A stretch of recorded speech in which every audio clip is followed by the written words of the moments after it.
આવો ને દાદરમાં કેમ ઊભા છો? કેરી લઈને આવ્યો. મેં કીધું હેતલ કુમાર કેરી લઈને આવ્યો છું. કોણે મગાવી? હેતલ કુમાર. વિયાવાલો વિયાવો આલ્યો કેરી કેરી કરતા હતા ને.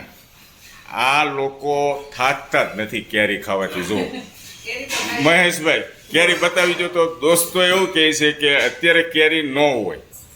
મારી પાસે છેલ્લી કેરી પડેલી છે. 10 મણ કેરી ખાલી છે. એવું છે? આ વરસાદ 2 દિવસથી વરે છે ને બધી કેરી તો આપણી ઓર્ડરમાં છે પણ ઘરની બહાર નથી નીકળી તો એટલા પાણી ભરેલા છે રોડ ઉપર. તે દિવસે તમે કહેતા હતા ને કે હવે આ છેલ્લી કેરી છે, આ સાંજ સુધી જ મળશે, તો આવી ક્યાંથી? કેરી પડેલી હતી પણ પછી આપણને થોડી ખબર હતી કે રાત્રે વરસાદ ચાલુ થવાનો છે. વરસાદ ચાલુ થઈ ગયો એટલે બધા ગ્રાહકો બધા હલવાઈ ગયા. હા હા હા. બધી કેરી ઓર્ડરમાં છે પણ ત્યાં રસ્તામાં પાણી ભરેલા છે એટલે બધો માલ આપણો ખોબીને પડેલો છે. 10 મણ જ કેરી છે મારી પાસે ખાલી. હા હા હા. વધારે કેરી પણ નથી. આજે તારીખ છે ને દોસ્તો 8/7/2026. 8 તારીખ છે ને આજે?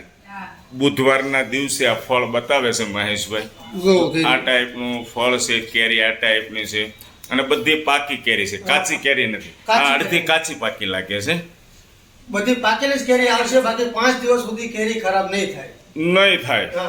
હજી પણ કોઈ આજના દિવસે કોઈ આવે તો એમને મળી જશે કેરી? આજના દિવસે મળી જાય પણ જે વહેલા તે પહેલા મારી પાસે 10 મણ જ કેરી છે ખાલી. હા હા. પછી જો દોસ્તો એમ નહીં કહેતા ધક્કો થયો, બરાબર છે.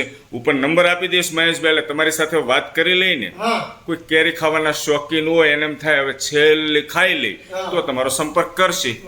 બરાબર છે. અમે તો જો એક પેટી મંગાવી છે. ભાઈ ઉભા જમીન જવાનું છે અત્યારે. સમય કેટલો થયો તમે જો? એ તો 12 ને 10 થઈ છે. બરાબર છે. 12 ના ટકોરે હેતલ કુમારના આંગણે આવ્યા હોય ને સીમા વગર જાય તો મારે ટિફિન આવેલું છે. ટિફિન પડ્યું રહેવા દેજો. એ બીજા આપણા ભાઈઓ ખાઈ જશે. બરાબર છે. બેસો બેસો બેસો. લાવો થાળી તૈયાર કરો. હાલો તમારી કેરી તમને જ ખવડાવવી કેવી છે. બરાબર છે. આ બીજી વાર આગળ તમે રસ ખાધો. એક વખત તો રસ ખાઈ ગયો તમારી પાસે આવે. અરે રસ ખબર પડશે ને કેરી કેવી છે. ઓછો આપજો તમે તારે એવું હોય ન ફાવતો હોય તો ઓછો આપજો. આજે પેલા રસ તમે ટેસ્ટ કરો એટલે આપણને ખબર પડે તમારી કેરી કેવી છે. અમારા આંગણે કોઈ પણ વ્યક્તિ આવે, બરાબર છે, એને માન સન્માન જેટલું બને તેટલો પ્રેમ ભાવ કરીએ છીએ. ખૂબ આનંદ થાય છે. અત્યારે અમે કઈ મહેશભાઈની રસોઈ બનાવી નહોતી. હું પહેલી વખત કેરી મૂકવા આવ્યો ત્યારે મને જમાડ્યા હતા.